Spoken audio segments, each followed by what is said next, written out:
History Channel. And you may have seen this when you check in places around the city, they will tell you about the spot. Let's say you're checking, I believe it works at, say, the Brooklyn Bridge. It'll give you historical tidbits that are relevant to them and enhances their brand as you're reading that. So that's a simple example. But also give you kind of an example from real life. We go to a restaurant, Japanese, Chinese restaurant on the Upper West Side, and we eat there on a regular basis. And the other day, I checked in, and we were going to have. I have 7-year-old twins. You have to strike deals about when you're going to have dessert and where you're going to have. This is important stuff. And we were planning to have dessert there. But I said, let me just check in. And there was a Ben & Jerry's across the street that had a Foursquare deal. And sure enough, we ate dinner there, but we went across the street for the ice cream. And that's a business decision that can be multiplied 1,000,000 times over in this city every day. And that's real money. This is not a game, right? There's real money being not. The opportunity cost is so high in those when you add it all up, and it's still the beginning of this. So that's just an example. I'm sure other folks have ways to think about it, but you're going to see more and more of these as places go around. They're also making it easier. I saw at a Häagen-Dazs that all you had to do was show your tweet of a particular brand of Häagen-Dazs yogurt, I guess, and they gave you a free scoop right away. So that's reducing the time to get the benefit, as an example. I may be wrong about the details, but that's sort of as an example.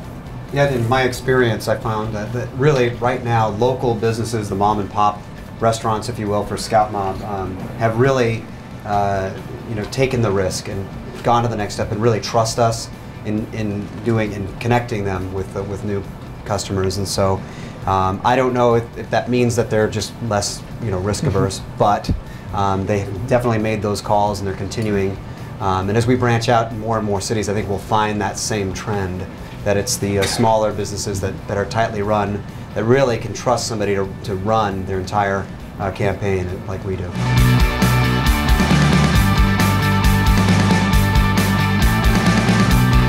It gets harder in large organizations, in large retail organizations, because training employees, staffing appropriately, making sure that the message is being clearly communicated to a retail environment with many, many locations and hourly workers. That's critical. So where the rubber meets the road at retail is where some of these executions become, unfortunately, half-baked. So an organization that has done an excellent job in training employees to make check-in deals work is Starbucks.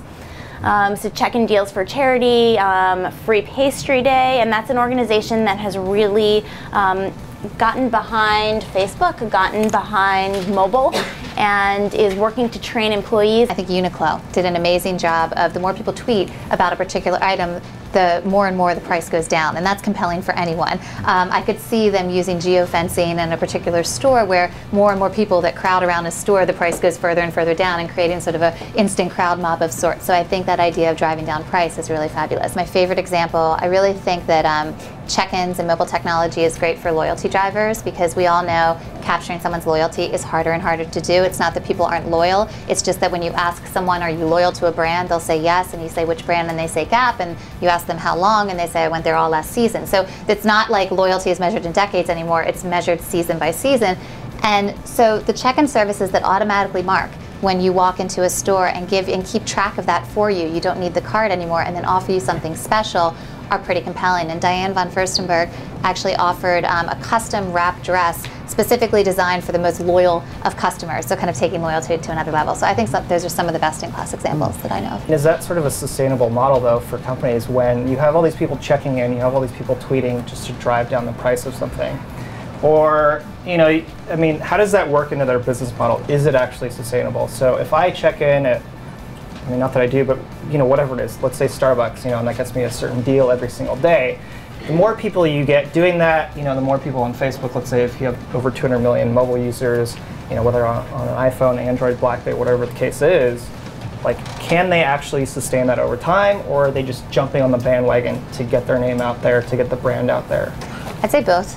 I think they're definitely jumping on the bandwagon, Oh, but I also absolutely. think, and I'll let someone else talk for a second, but I also think it's a great way to manage inventory. I mean, half of the reason why people do that is, I mean, we used to mark down, retailers used to mark down goods on their own, but isn't it better if consumer demand until it's out? So I Right. think as a way to get stuff off your floor, as a way to kind of clear space for new merchandise, which is going to be at a higher markup, it's a great way to manage inventory. I'm And I'd also say that anybody who's running a business would love to have this problem. If that's all these people are talking about it, there's so much fuss about it.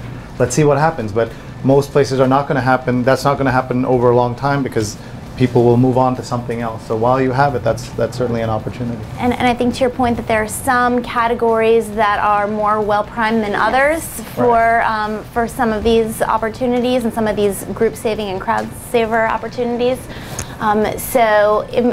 Industries where there's low marginal cost of goods and perishable inventory, so that points you to things like restaurants, like spas. Those are areas that are ripe in fashion, also with perishable inventory.